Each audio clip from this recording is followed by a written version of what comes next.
नमस्कार मित्रांनो मित्रांनो सुरुवात करते आहे आज एका नव्या स्टोरीला. कथा छान आहे, अभिप्राय नक्की कळवा. तर माझ्या घरात मी, आई, बाबा, मोठी बहीण अशी आमची फॅमिली आहे. माझे घर तसे लहानच आहे, 2 खोल्यांचे. आम्ही त्यात खुश आहोत. बाबा MIDCमध्ये कामाला जातात, बहीण कॉलेजला, मीही कॉलेजला आणि आई घरातच असते. माझी आई तशी 40शी मधली मध्यम बाई आहे. तिचं शरीर पण खास आहे, म्हणजे ती कोणाचंही मन भरवू शकते इतकं. ही घटना काही वर्षापूर्वीची आहे. आमच्या घराशेजारी एक फॅमिली राहायची, ज्यामध्ये नवरा बायको आणि एक मोठा मुलगा आणि 5 महिन्याची मुलगी होती. त्याचे आमच्या घरात येणे-जाणे असायचे आणि आमचंही त्यांच्या घरात, म्हणजे फॅमिलीसारखं रिलेशन झालं होतं. पण एका ॲक्सिडेंटमध्ये त्या काकू एक्सपायर झाल्या आणि ते घर पोरकं झालं. मुलगा शाळेत जायचा, पण मुलगी लहान असल्याने आमच्या इथे काका सोडून तिला जायचे. हे असे नेहमीचे झाले होते. ते जेवायला पण आमच्या इथे असायचेच, पण ते किराणा दोन्ही घरचा भरायचे, त्यामुळे आई आणि पप्पांना काही प्रॉब्लेम नव्हता. पण ते काका नेहमी शांत असायचे. बायको वारल्यामुळे ते एकटे पडले होते. त्यांचे घर स्वच्छ करण्यासाठी आई तिकडे जायची, पण एके दिवशी माझे काहीतरी काम होते म्हणून मी तिला बोलवायला गेले, तर बेडरूममध्ये एका अंगावर आई झोपली होती आणि ती पोरगी आईचं दूध चोखत पडली होती. की मी विचार केला, या वयात आईला दूध येत असेल का? पण ती पोरगी रडत असेल आणि बहुधा तिला शांत करण्यासाठी ती तसं करत असेल. मला काही बरोबर वाटलं नाही, पण मी जास्त विचार केला नाही आणि मी माझं काम करायला लागले. ते आता काकाही हळूहळू नॉर्मल होत चालले होते, म्हणजे दुःखातून बाहेर पडत होते. आईसोबत खुलून बोलायचे. आई पण सतत तिकडे असायची. मी काही लक्ष दिले नाही. एकदा मी बाहेर बसले होते, तर काकांनी आईला हाक मारली. हे ऐकून मला धक्काच बसला. तेव्हापासून माझ्या डोक्यात शंकेची पाल चुकत होती, म्हणून मी त्यांच्याकडे लक्ष द्यायला चालू केलं होतं. त्यांनी हाक मारली की आई आवरून व्यवस्थित जायची आणि परत आली की केस विस्कटलेले असायचे आणि चेहऱ्यावर एक वेगळी चमक असायची. यावरून मला खात्री पटली होती की दोघे नक्कीही काहीतरी कान करत असणार, पण माझे विचारायचे धाडस झाले नाही आणि बाबांना पण काही बोलले नाही. आईबद्दलचं प्रेम आता रागात बदललं होतं. आईचं हे रूप आता माझ्या समोर आलं होतं. फक्त लाईव्ह पाहायचं बाकी होतं. रात्री सगळी झोपल्यावर मला आवाजाने जाग आली, पण तो आवाज आईचा होता आणि पप्पांचा बोलण्याचा. पण अंधारात काही दिसत नव्हते. पप्पा, आईचं नाव घेत, दे ना गं. आई, माझे पोट दुखत आहे, उद्या बघू. पप्पा, थोडा वेळच करतो ना. आई, थोडा वेळ करून माझं भागत नाही, झोपा गप. पप्पा खूप आग्रह करत होते, पण आईने काही दिलंच नाही करायला आणि बिचारे उठून बाहेर गेले. दुसऱ्या दिवशी दुपारची वेळ होती. सुरेश काका, म्हणजेच शेजारचे काका, आज घरीच होते. त्यांनी आईला आवाज दिला तशी ती पटकन तिकडे गेली. मला त्यांचं बघायचं होतं, त्यामुळे हळूच मी घरात गेले आणि एका कोपऱ्यात बेडरूमजवळ जाऊन बसले. सुरेश, अगं किती वेळ वाट पाहतोय. आज खास तुझ्यासाठी सुट्टी घेतली. कोणी आहे का बघ आणि ये इकडे पटकन, मी तुझी वाट पाहतोय.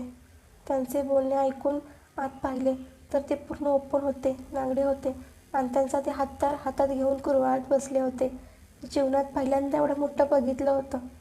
आई, हो रे माझा राजा, माहीत आहे तुम्ही दोघेही माझी वाट पाहताय, पण माझी कामं तर आवरली पाहिजेत ना. सुरेश, चल मग ये पटकन ओपन हो आणि याची सेवा कर. आई, हो आले लगेच सेवा करायला, म्हणून तर रात्री नवऱ्याला दिले नाही करायला. असे म्हणून आईने साडी फेडली आणि ब्लाऊजाने परकट काढून टाकला आणि खाली बसून त्याचा हत्यार चोखायला लागली. हे पाहून माझ्या मनात घृणा येत होती, पण समोरचे दृश्य आवडू लागले होते. आई साडीत जेवढी साधी आणि छान दिसते, तेवढीच तशी कडक दिसत होती. 10 मिनिटं चोखून झाल्यावर ती त्यांना चुंबन करू लागली. सुरेश काका तिला मिठीत घेऊन दाबत होते. आई एवढी विवळत होती की विचारू नका. खूप मस्त वाटत होतं ते सगळं पाहून. ते काकाही तिच्या बॉल दाबत होते आणि वरून चुंबन करत होते. आई, तुमच्याबरोबर करायला खूप भारी वाटते. नाहीतर माझा नवरा नुसती साडीवर करून ठोकतो आणि बाकी काही करत नाही. सुरेश,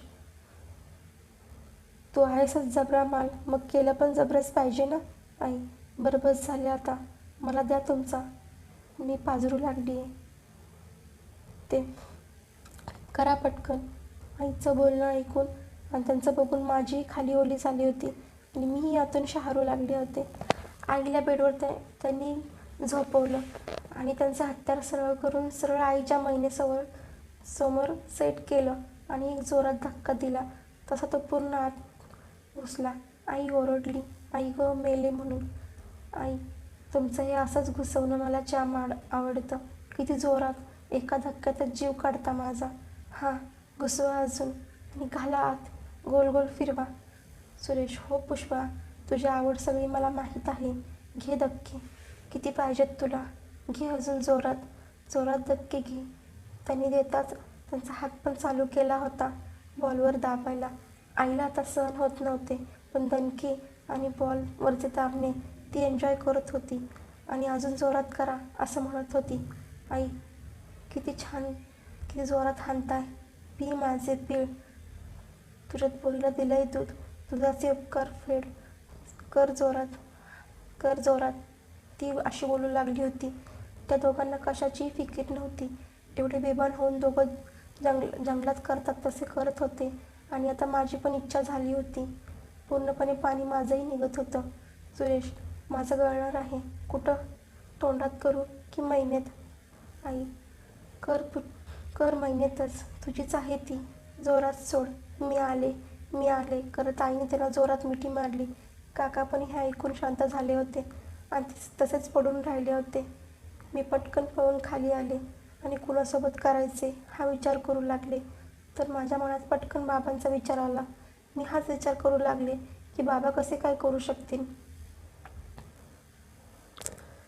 रात्री पप्पा आईसोबत पुन्हा करण्याचा प्रयत्न करत होते, पण आईने त्याला काही करू दिले नाही. त्यामुळे आईने झोपेचा अटक केले होते आणि ती झोपली होती. त्यामुळे बाबा बाहेर गेले. आई झोपली असेल याची खात्री केली होती मी आणि आजूबाजूला पाहिले तर टॉयलेटची लाईट लागलेली दिसली मला. पूर्ण दरवाजा बंद होता. आमचे बाथरूम आणि टॉयलेटमध्ये एक भिंत होती जी पूर्ण छताला टेकली नव्हती. त्याने बाथरूममध्ये जाऊन टॉयलेटमध्ये डोकावले तर सहज दिसायची. मी हळूच जाऊन डोकावून पाहिले तर पप्पा त्यांचा हत्यार हलवत उभे होते. त्यांचं हत्यार एवढं काही मोठं नव्हतं, पण जाडजूड होतं. ते मला चांगलंच दिसलं. ते बघून मलाही पाणी सुटलं होतं, पण धाडस कसं करायचं हे कळत नव्हतं. शेवटी पप्पाने त्यांचा फवारा सोडला आणि मोकळे झाले. तसं त्यांनी वर बघितलं आणि आवरून बाहेर गेले. मी पण बाहेर गेले. त्यांच्याशी बोलायचं धाडस झालं नाही, पण त्यांनीच मला पकडलं आणि कट्ट्यावर बसवलं आणि बोलू लागले. पप्पा, अगं राणी, ते मला लाडाने राणीच म्हणतात. काय सांगू तुला, माझेही रोजचे हाल झालेत. तुझी आई काय मला करू देत नाही, नेहमीच चिडचिड करते. हे बोलून त्यांचे डोळे पाणावले होते. मी त्यांचे डोळे पुसायला लागले आणि म्हणाले, अहो पप्पा, मी बरेच दिवस तुम्हाला असं बघत आहे. रोज तुम्ही आईला करायचा प्रयत्न करता, पण ती काही देत नाही. तुम्ही बाहेर जाता, मी जागी असायची. आज कुठे जाता हे बघायला आले तर तुम्ही हलवता. पप्पा, काय करू आणि सांग. आता कोणाकडून इच्छा पूर्ण करून घेऊ? कोण करू देईन मला ह्या वयात? मी आज वेळेची वाट बघत होते. मी त्यांना म्हणाले, पप्पा, तुम्हाला घरच्या घरी सोय असताना बाहेर जायची काय गरज आहे? मीच आहे ती, तुम्ही करू शकता. मी पण आता मोठी झाली आहे. माझी पण सारखी इच्छा होते, पण बाहेर कोणासोबत करण्यापेक्षा तुमच्यासोबतच मी करेन. हे ऐकून पप्पांच्या डोळ्यात एक चमक दिसली, पण त्यांनी पाहिलं की नाही, नको असा पाडा लावला होता. मी मुद्दाम त्यांच्यासमोर माझा टॉप ओपन केला होता आणि बॉल निकामी केले होते आणि मांडीवर हात ठेवला. थोड्या वेळाने त्यांनीच मला उचलून आत बाथरूममध्ये घेऊन गेले. मला आदरासारखे चुंबन करू लागले. त्यांनी तंबाखू खाल्ली होती, त्यामुळे पहिल्यांदा मला नकोसे वाटले. नंतर मी करायला लागले. माझा पहिला झाला, त्यामुळे मळमळ होत होती, तरी चुंबन तसंच चालू होतं. पप्पा, जरा हळू करा, मी कुठे पळून जाणार नाही. पप्पा, राणी, मी खूप दिवसांनी करतोय, त्यामुळे मला कंट्रोल होत नाही आहे. आज मनसोक्त करणार आहे तुला. मीही म्हटलं, मनसोक्त करा हवं तसं. मग त्यांनी हळूहळू त्यांचा मोर्चा माझ्या बॉलकडे वळवला आणि वरूनच दाबादाबी चालू केली. मला त्यांचा प्रत्येक मोमेंट अनुभव देत होता, पण मनात विचार आला की आई सुरेश काकाला बोलल्याचा तो म्हणजे बाबा, तुम्ही आईला असं काही करत नाही ना, डायरेक्ट साडीवर करून करता ना. पप्पा, तुला कोण बोलले असे? मी म्हटलं, आहे एक सिक्रेट, सांगते नंतर. पप्पा समोरच रिस्पॉन्स मिळत असल्याने ते मजा घेत होते. नाहीतर साडीवर करणे. फक्त तुझी आई अलीकडे काहीच रिस्पॉन्स देत नाही, नुसती चिडचिड करते. त्यामुळे मी तिच्यासोबत काही करूच वाटत नाही.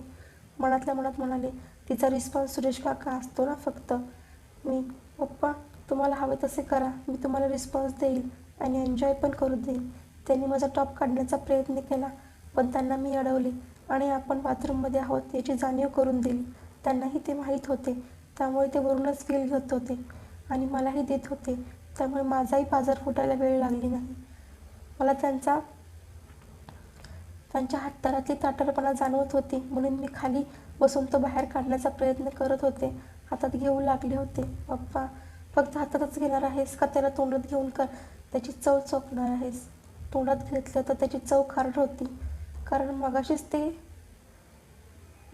ते हलवून लघवीला गेले होते. पण ती मला चव आवडली होती म्हणून मी चोखू लागले. मस्त वाटत होते. एकतर पहिलीच एक्साइटमेंट होती ही सर्व, म्हणून छान वाटत होते. पप्पा जास्त वेळ नको घालवायला राणी, तुझी आई उठेल. चल लवकर उरकून घेऊ आणि मोकळी होऊ. पप्पा हो, मलाही नाही राहवत आता. मला खूप छान वाटत होतं. पप्पा जरा त्रास होईल, पण नंतर मज्जा येईल. साबण घे आणि लाव, म्हणजे त्रास कमी होईल. तुम्हीच लावा आता. करा आता. मला आता बाथरूममध्ये असल्यामुळे झोपून तर करणं शक्य नव्हतं, म्हणून आम्ही पाठीमागची पोझिशन घेतली. त्यांनी मागून माझ्या महिनेला साबण लावला आणि घासला, त्यामुळे त्या महिनेचं पाणी झालं होतं आणि गुळगुळीत झाली होती. पप्पाने त्याचा फेस पण केला होता आणि तो थोडासा त्यांच्या हातदाराला लावला आणि सेट केला आणि आतमध्ये घुसवण्याचा प्रयत्न चालू केला. फक्त त्यांचा शेंडा आत गेला तसे मला दुखले, पण पप्पा जोर लावत होते. तो काही आत जात नसल्यामुळे जरा जोर लावावा लागत होता, पण त्यांची छाती धडधड करत होती आणि ते मला जाणवत होतं. शेवटी पप्पाने तो आतमध्ये कोंबलाच. माझे डोळे पांढरे झाले होते. मला काही कळत नव्हते आणि थोडेसे रक्त पण आले होते. पप्पा थांबा ना, थोडंसं दुखत आहे. पण आज काही पप्पा ऐकण्याच्या मनस्थितीत नव्हते. त्यांनी मनावरच घेतलं होतं आणि ते मला आता करू लागले होते. माझी परिस्थिती खूप बिकट झाली होती, पण मी ओरडूही शकत नव्हते. त्यांनी तोंड दाबून दणके दिले. कंप्लीट 10 मिनिटं त्यांनी कंटिन्यू केलं होतं. मला पहिल्यांदा दुखले, पण नंतर मज्जा आली. मला खूप दुःख व्हायला लागले होते की कसं तरी मी आज बाप्पांकडून करून घेतलं, पण तो क्षण आलाच. त्यांनी एकदम पिचकारी फवारा मारला आणि मी मोकळे झाले. मी आत का नाही सोडले? पप्पा म्हटले, अरे बाळा, तू बाळाची आई होशील.